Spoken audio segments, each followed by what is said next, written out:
Oke, selamat pagi ke siswa kelas 5. Sebelum kita belajar, marilah kita berdoa. Demi nama Bapa dan Putra dan Roh Kudus. Amin. Kami bersyukur kepada Engkau sebab Engkau sangat baik bagi kami. Terbukti oleh kasih setiamu, kami sampai hari ini masih ada, sehat. Semua karena perhatian dan cinta kasih-Mu. Di saat ini ya Tuhan, kami akan belajar. Kiranya Engkau mau datang memberkati hati dan pikiran kami, sehingga kami boleh belajar, kami boleh mengerti, dan menjadi anak-anak yang pandai dan berguna bagi bangsa dan negara, dan terutama kepada Engkau. Terima kasih Yesus Kristus, kami telah berdoa. Amin. Demi nama Bapa dan Putra dan Roh Kudus. Amin. Oke, di hari ini kita akan belajar dari muatan bahasa Indonesia. Materinya mencari informasi penting dari teks dengan membuat peta pikiran. Oke, Ibu Guru minta maaf di sini I-nya Ibu Guru pakai huruf kecil, seharusnya I-nya huruf besar ya. Oke, ini adalah tema 2 awalnya dan pembelajaran kita yang ke-6 dari muatan bahasa Indonesia.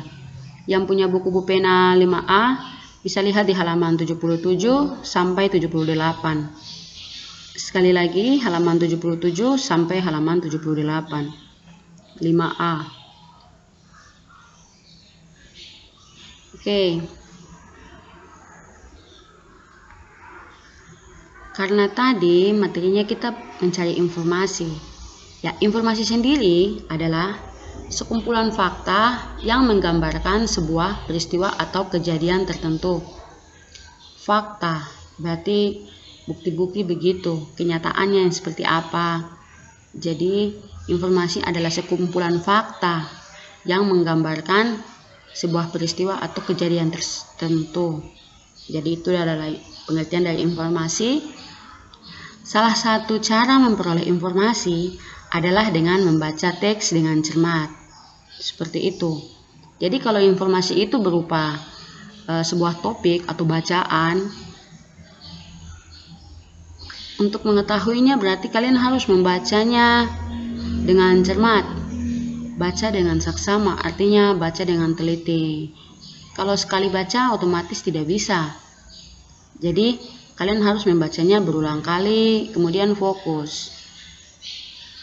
Jangan baca tapi pikirannya ke tempat lain. Tapi baca kemudian pikiran kamu juga itu masuk dalam bacaan itu sehingga kamu dapat mengerti. Oke, di sini peta pikiran adalah suatu cara menyajikan informasi yang kita peroleh dari teks dalam bentuk diagram. Maksudnya begini, Ibu Guru rasa bahwa kalian sudah paham ya peta pikiran. Oke, ada yang sudah lupa? Peta pikiran itu yang kita pakai kotak-kotak itu. Diagram toh? Oke, jadi informasi yang kita mau peroleh ini kan mungkin dari kertas yang full ya, bacaan yang banyak. Biasanya orang itu lebih kayak malas lihat bacaan yang panjang. Jadi untuk mempersingkat, memperjelasnya menjadi suatu informasi yang menarik dan intinya, maka dibuatlah peta pikiran. Karena peta pikiran itu langsung menulis inti dari informasi tersebut, dari bacaan itu. Seperti itu. Oke, ini satu contoh, kalian bisa lihat di buku juga ada. Ayo kita membaca dengan saksama. Ya, Ibu Guru kan sudah suruh kalian baca. Sebelum kita belajar ini kan Ibu Guru sudah suruh kalian baca. Jadi sekarang kita akan baca sama-sama kembali. Kita satu kali baca saja. Karena Ibu Guru yakin Ibu Guru sudah suruh, kalian sudah baca. Oke. Wisata hutan desa Bumi Gemilang. Desa Bumi Gemilang terkenal akan sumber daya alam hutan yang berlimpah. Namun, hutan ini sangat sunyi. Selama bertahun-tahun, penduduk desa Bumi Gemilang mencari kayu bakar sebagai mata pencaharian di hutan ini. Kegiatan penduduk yang secara terus-menerus tersebut membuat beberapa pemuda jenuh. Menurut mereka, hutan di desanya sangat indah dan berpotensi untuk dijadikan hutan wisata. Pepohonan pinus yang rimbun, udara yang sejuk, serta pemandangan yang indah menjadi alasan utama mereka ingin mengubah hutan tersebut menjadi wisata hutan. Awalnya, ide dari beberapa pemuda desa tersebut tidak disetujui oleh penduduk lainnya. Mereka beranggapan bahwa hutan ini terlalu sunyi, sehingga tidak akan banyak wisatawan yang mau datang ke hutan ini. Namun, Danar, salah satu penggerak pemuda tersebut, tidak kehilangan akal. Ia mengumpulkan foto-foto serta video yang berisi pemandangan alam di sekitar hutan, lalu mengunggahnya ke media sosial. Respon sangat baik diterima masyarakat. Masyarakat mulai berdatangan menuju hutan wisata ini. Mengetahui semakin banyak pengunjung, penduduk desa pun membangun sarana dan prasarana yang mereka perlukan, seperti toilet umum, jalan, dan menjual cenderamata. Ya, Ibu Guru baca sekali saja ya, karena kan Ibu Guru sudah suruh kalian baca berulang kali. Ibu Guru juga sudah baca berulang kali. Untuk menghemat waktu kita punya video, ya kita baca satu kali saja. Ya. Selanjutnya dari sini, sebelum kita mengetahui informasi penting dari bacaan ini, untuk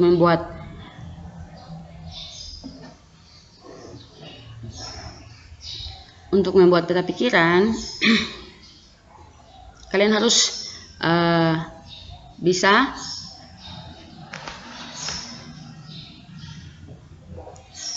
menggunakan kata tanya yang diangkat untuk sebagai awal dari peta pikiran.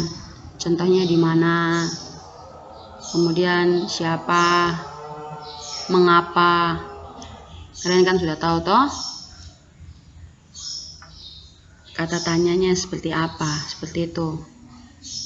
Ada beberapa kata tanya yang bisa kalian pakai. Ya, di sini Ibu pakai contoh yang di buku saja.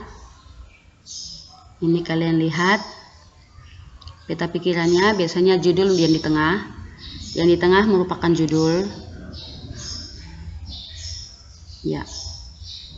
Kemudian yang pertama di sini, apa yang diusulkan untuk dibuat di Desa Bumi Gemilang? Hutan wisata diusulkan untuk dibuat di Desa Bumi Gemilang. Jadi, yang pertama ini terserah kalian mau pakai katanya apa begitu, intinya yang tentang ini cerita wisata hutan Desa Bumi Gemilang ini. Yang penting jangan berulang kali. Kemudian di sini siapa yang mengusulkan dibuatnya hutan wisata? Jawabannya para pemuda Desa Bumi Gemilang mengusulkan dibuatnya hutan wisata. Kemudian yang di bawah, mengapa para pemuda mengusulkan dibuat hutan wisata? Jawabannya, karena mereka jenuh dengan mata pencaharian mereka yang hanya mencari kayu bakar di hutan. Selanjutnya, bagaimana cara Dahar, salah seorang pemuda, memperkenalkan hutan wisata di Desa Bumi Gemilang kepada masyarakat luar? Jawabnya, Danar mengumpulkan foto serta video pemandangan di alam di hutan, lalu mengunggahnya ke media sosial. Jadi seperti itu. Pertanyaan ini, kata apa, siapa, mengapa, dan bagaimana. Kemudian diolah menjadi satu kalimat, dan dari kalimat itu jawabannya kalian bisa isi. Kalian buat sendiri. Ini kan berarti sudah menjadi inti dari bacaan yang sekian banyak ini. Intinya adalah hutan wisata diusulkan untuk dibuat di Desa Bumi Gemilang. Para pemuda Desa Bumi Gemilang mengusulkan dibuatnya hutan wisata. Jadi kemudian mereka membuat hutan wisata karena mereka jenuh dengan mata pencaharian mereka yang hanya mencari kayu bakar. Kemudian untuk menarik wisatawan, Dahar mengumpulkan foto serta video pemandangan alam di hutan lalu mengunggahnya ke media sosial. Seperti itu, singkat ya. Dari sekian banyak ini hasilnya singkat seperti ini. Akhirnya informasi penting dari bacaan ini kita sudah bisa lihat di sini. Seperti itu. Ya, informasinya kita dapat lihat di peta pikiran ini ya. Seperti itu. Jadi kali ini peta pikirannya tidak seperti di kelas 4. Peta pikiran yang kali ini kita sendiri membuat kalimat tanya dengan menggunakan kata tanya berdasarkan cerita yang telah kita baca atau topiknya yang kita baca, seperti itu. Cukup 4 saja, 1, 2, 3, 4, dan kata tanya sehingga kalian rangkai menjadi satu kalimat tanya. Itu terserah kalian mau pakai kata apa. Nanti ada tugasnya. Ini dia tugasnya. Yang punya buku pena lihat di halaman 78. Kalian tidak perlu mengerjakan nomor 2 ya, tidak boleh presentasikan. Kalian hanya mengerjakan nomor 1. Jadi, setelah kalian baca berulang kali ini tentang pencemaran udara, kalian buat seperti yang tadi di sini. Ini judulnya pencemaran udara di tengah, kemudian mulai buat. Ya, minimal ada 4 ya. Seperti itu. Karena ibu akan nilai satu kotak nilainya 25. 1 25, 25 dan 25 total keseluruhannya 100. Sehingga kalian juga bisa buat di sini ya. Peta pikirannya berarti yang di tengah merupakan judul pencemaran udara. Kemudian di satu di sini entah kalian mau pakai kalimatannya apa. Kemudian yang kedua juga kalimatannya apa, atau pokoknya terserah. Tapi jangan kalimatannya berulang kali ya. Kalau sudah siapa ya dirubah, mungkin di mana atau bagaimana, seperti itu, apa, mengapa. Jadi seperti itu.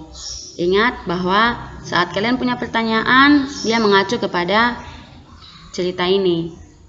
Jawabannya juga ada di dalam sini. Yang saling berkaitan ya. Tidak boleh keluar dari sini.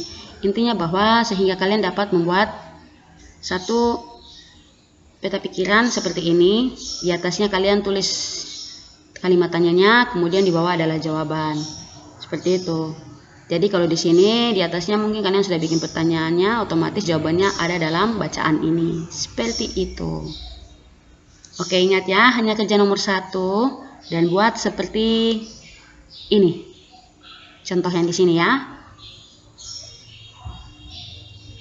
Oke, sekian pembelajaran kita di hari ini. Ibu guru berharap kalian dapat memahami. Kalau kurang paham, nonton lagi videonya. Oke, selamat pagi. Tuhan Yesus memberkati kita.